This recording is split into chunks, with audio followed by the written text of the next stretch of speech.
Secretary Latorre and Admiral Franchetti, I want to begin with a question that goes back a ways, and that is the mental health of our sailors.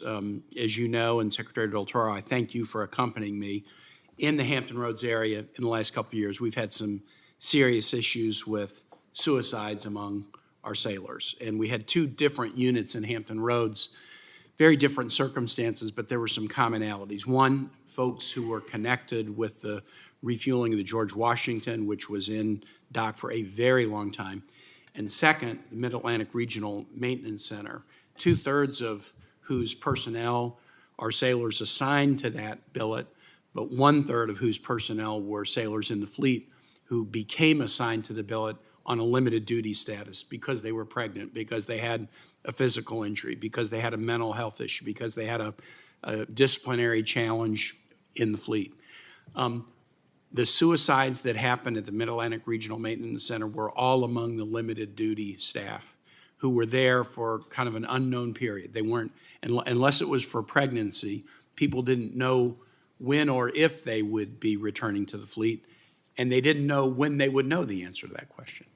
And folks on the George Washington had trained for an MOS, as a surface officer, and then they end up in a long-term status where the ship's in dock and they're not really doing the thing for which they trained. So in each instance, this grouping of suicides, and each one was different, of course, but the grouping of suicides happened among people who were probably experiencing a little bit of lack of purpose or confusion about their status. This committee has passed bills like the Brandon Act and in other ways tried to encourage more focus on mental health issues. Can you give us, the committee, a progress report on implementation of the Brandon Act? The Navy was first to move out on it, but also just more generally, what you're trying to do to make sure that people feel that sense of purpose and that they don't, their colleagues don't miss obvious signs that they need help. Well, thank you, Senator. Thanks for your commitment to this cause, and it's a very important cause, the mental health of our service members, Marine Corps and the Navy. First, it starts with treating people with dignity and respect across the board. Specifically in regards to the limited duty status delays that existed, I would argue, a year ago or so, the CNO and the Commandant actually worked hard at trying to limit the amount of time that personnel have to actually spend in a limited duty status. But we've done a long list of other investments thanks to the lessons that we actually learned about sailors working in shipyards, and particularly the George Washington, that have led to tremendous improvements, and perhaps the CNO can comment on a few of those. Well, thank you, Mr. Secretary. And mental health is health. We're really focused on all of our sailors and being able to contribute to the best of their ability every day to get after that warfighting spirit and be able to do the job that they came into the Navy to do.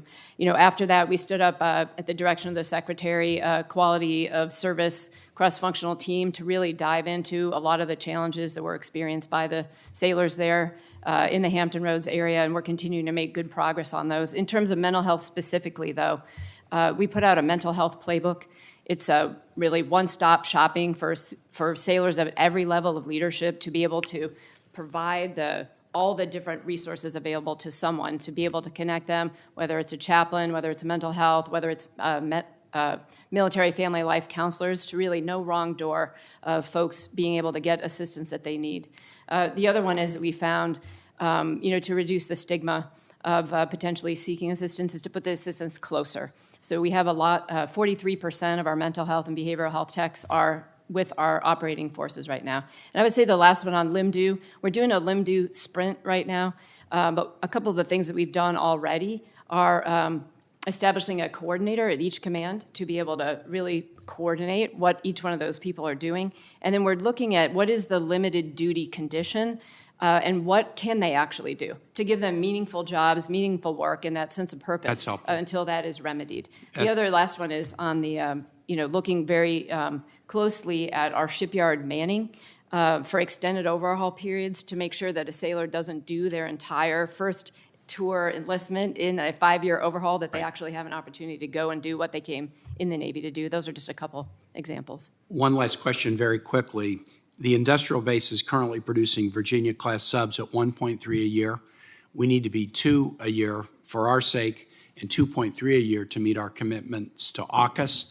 When, based on the current investment levels of ours and the Australian investment, when will we hit 2 a year, and when will we hit 2.3 a year?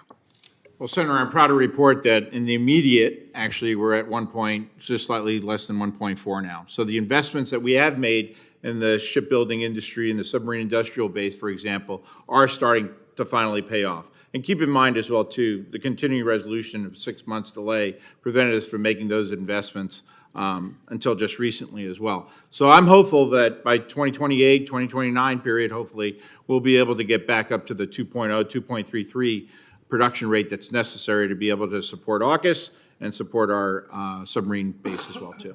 Thank you very much. I yield back, Mr. Chair. Thank you, Senator Kaine. Senator Kramer, please. Thank you, Mr. Chairman. Thank you to all of you for your service.